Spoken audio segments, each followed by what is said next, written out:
देश की बड़ी राजनीतिक बहस और आज की सबसे बड़ी चिट्ठी खबर है अंतर्राष्ट्रीय मंच से। जी हां, अंतर्राष्ट्रीय मंच पर एक बार फिर से प्रधानमंत्री नरेंद्र मोदी और इटली की प्रधानमंत्री मेलोनी की मुलाकात सुर्खियों में है। सोशल मीडिया पर मेलोडी यानी मोदी और मेलोनी की दोस्ती को लेकर मीम्स, वीडियो और राजनीतिक टिप्पणियां बढ़ गई हैं। जी हां, इसी बीच कांग्रेस नेता राहुल गांधी ने भी इस पूरे मामले पर हमला बोलते हुए कहा है कि देश को नेतृत्व चाहिए, नौटंकी नहीं। वहीं दूसरी तरफ राजनीतिक गलियारों में गृह मंत्री अमित शाह के पुराने बयानों को लेकर भी बहस तेज हो गई है। विपक्ष इन बयानों को उठाकर बीजेपी को घेरने की कोशिश कर रही। दरअसल G7 और अन्य अंतर्राष्ट्रीय सम्मेलनों के दौरान प्रधानमंत्री नरेंद्र मोदी और जॉर्जिया मेलोनी की मुलाकातें लगातार चर्चा का विषय बनी हुई है। दोनों नेताओं की कैमरे के सामने दोस्ती, बातचीत, सेल्फी और सोशल मीडिया पोस्ट को लेकर समर्थक इसे भारत की बढ़ती वैश्विक ताकत बता रहे। बीजेपी का कहना है कि आज दुनिया भारत को सम्मान की नजर से देख रही है और मोदी की लोकप्रियता अंतर्राष्ट्रीय नेताओं के बीच भी दिखाई देती है। पार्टी प्रवक्ताओं का दावा है कि ये भारत की कूटनीतिक सफलता का प्रतीक है, लेकिन विपक्ष इस तस्वीर को अलग नजरिए से देख रहा है। राहुल गांधी ने बिना नाम लिए कहा है कि देश में बेरोजगारी, महंगाई और किसानों के मुद्दे गंभीर हैं, लेकिन सरकार जनता का ध्यान असली मुद्दों से हटाकर इवेंट मैनेजमेंट में लगा रही है। कांग्रेस नेताओं का कहना है कि विदेश दौरों और कैमरे के सामने दोस्ताना तस्वीर से देश की समस्याएं हल नहीं होंगी। उनका आरोप है कि सरकार केवल इमेज बिल्डिंग की राजनीति कर रही है। बीजेपी ने राहुल गांधी के बयान पर तीखी प्रतिक्रिया दी है। पार्टी नेताओं का कहना है कि कांग्रेस को भारत की अंतर्राष्ट्रीय प्रतिष्ठा से समस्या है। विधि प्रवक्ताओं का कहना है कि जब कोई विदेशी नेता भारत की प्रधानमंत्री के साथ सहज और मित्रवत दिखाई देता है तो कांग्रेस को जलन होती है। पता नहीं आपने आज मोदी जी का वीडियो देखा, नहीं देखा? देखा?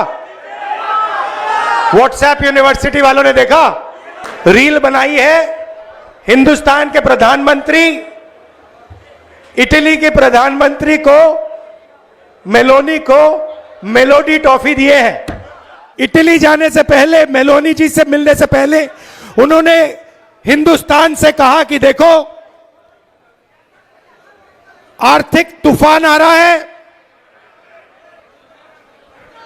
कम पेट्रोल का प्रयोग करो, सोना मत खरीदो, इलेक्ट्रिक गाड़ी खरीदो और विदेश में दौरा मत करो। और फिर उसी के एक दिन बाद 3-4 हजार करोड़ रुपए के हवाई जहाज में नरेंद्र मोदी घुसे, इटली की ओर गए, जेब में टॉफी ले गए और वहां की प्राइम मिनिस्टर को उन्होंने मेलोडी टॉफी खिलाई। अब देखिए ये क्या देश की जनता के साथ क्या खिलवाड़ हो रहा है। आज की बड़ी खबर और पश्चिम बंगाल की राजनीति से इस वक्त की सबसे चर्चित अपडेट सामने आ रही है। जी हां, बंगाल में मदरसों को लेकर एक बड़ा फैसला सामने आया है, जिसमें राजनीति और सामाजिक दोनों स्तरों पर नई बहस छेड़ दी है। खबर है कि राज्य में अब सभी मदरसों में क्लास शुरू होने से पहले वंदे मातरम गाना अनिवार्य किया जाएगा। इस फैसले को लेकर सियासत तेज हो गई है। बीजेपी से राष्ट्रीय भक्ति से जुड़ा कदम बता रही, जबकि विपक्ष और कुछ मुस्लिम संगठनों ने इस पर सवाल उठाने शुरू कर दिए हैं। जानकारी के मुताबिक राज्य सरकार की तरफ से जारी निर्देश में कहा गया है कि अब बंगाल के मदरसों में सुबह की प्रार्थना के दौरान वंदे मातरम कहा जाएगा। आदेश को अल्पसंख्यक कार्य और मदरसा शिक्षा विभाग की तरफ से जारी किया गया बताया जा रहा है। सरकार का कहना है कि इसका उद्देश्य छात्रों में देशभक्ति और राष्ट्रीय एकता की भावना को मजबूत करना है। वहीं बीजेपी नेताओं का दावा है कि शिक्षा संस्थानों में राष्ट्रगान और राष्ट्रीय गीत का सम्मान होना चाहिए और इससे किसी तरह की राजनीति नहीं होनी चाहिए। इस फैसले के सामने आने के बाद भी राजनीतिक बयानबाजी तेज हो गई है।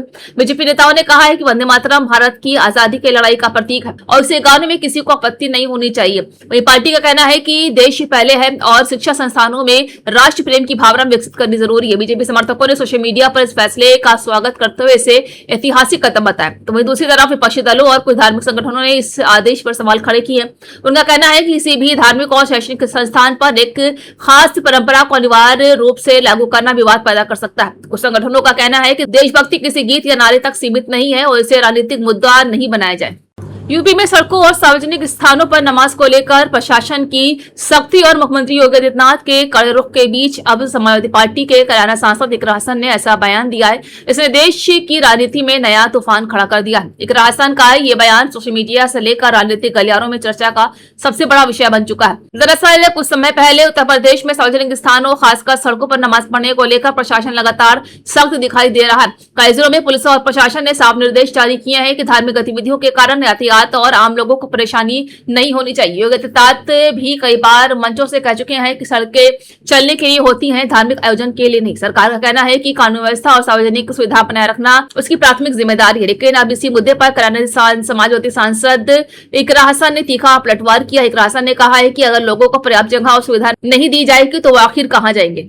कोई वैसे भी नहीं पढ़ता है, सिर्फ एक दिन ईद वाले दिन लोग पढ़ लेते हैं। और जिस तरीके से तानाशाही हम देख रहे हैं तो कोई वैसे भी नहीं पढ़ता है। इन सब बातों से वो जो समाज में जहर फैलाना चाहते हैं वो नहीं होगा। अब काट की हांडी बार बार नहीं चढ़ती। अमेरिका और ईरान के बीच बढ़ते तनाव को लेकर पूरी दुनिया की नजरें टिकी हुई हैं। लेकिन अब अमेरिकी राष्ट्रपति डोनाल्ड ट्रंप के एक बड़े बयान ने वैश्विक राजनीति में बड़ा मोड़ ला दिया है। ट्रंप ने साफ कहा है कि उन्हें ईरान के साथ किसी डील की कोई जल्दी नहीं है। इस बयान के बाद दुनिया भर में चर्चा तेज हो गई है कि अमेरिका अब टकराव से पीछे हट रहा है। क्या महाविनाश की आशंका के बीच वाशिंगटन ने अपनी रणनीति बदल दी है? दरअसल पिछले कुछ महीनों से अमेरिका और ईरान के बीच लगातार तनाव बढ़ता दिखाई दे रहा है। मध्य पूर्व में सैन्य गतिविधियां, इसराइल ईरान विवाद, परमाणु कार्यक्रम को लेकर आरोप प्रत्यारोप और अमेरिकी चेतावनियों ने दुनिया को एक बड़े युद्ध के डर में डाल दिया था। कई विशेषज्ञ ये बात कर रहे थे कि अगर हालात बिगड़े तो उसका असर पूरी दुनिया की अर्थव्यवस्था और सुरक्षा पर पड़ सकता है।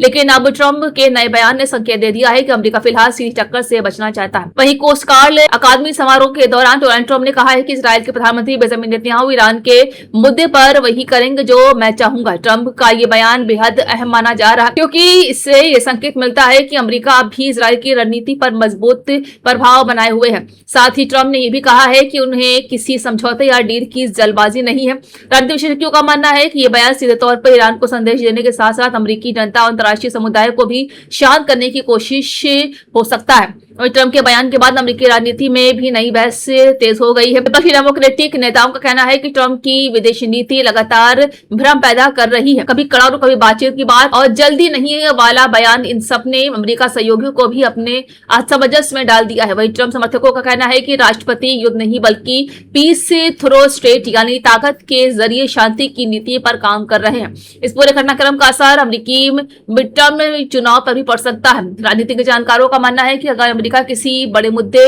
में युद्ध में उलझता है तो उसका सीधा असर तेल की कीमतों, महंगाई और अमेरिकी अर्थव्यवस्था पर पड़ता है। ऐसे में ट्रंप प्रशासन फिलहाल युद्ध से बचते हुए दबाव की राजनीति अपनाना चाहते हैं। यही वजह है कि ट्रंप के बयान को चुनावी रणनीति से जोड़कर देखा जा रहा है। उधर ईरान की तरफ से भी लगातार बयान सामने आ रहे हैं क्योंकि वो किसी दबाव में झुकने वाला नहीं है। ईरान पहले ही साफ कर चुका है कि अगर उस पर हमला हुआ तो वो जवाब बेहद कड़ा देगा। ईरान अधिकारियों का कहना है कि उनका परमाणु कार्यक्रम शांतिपूर्ण देश के लिए है और पश्चिमी देश बेवजह तनाव बढ़ा रहे हैं।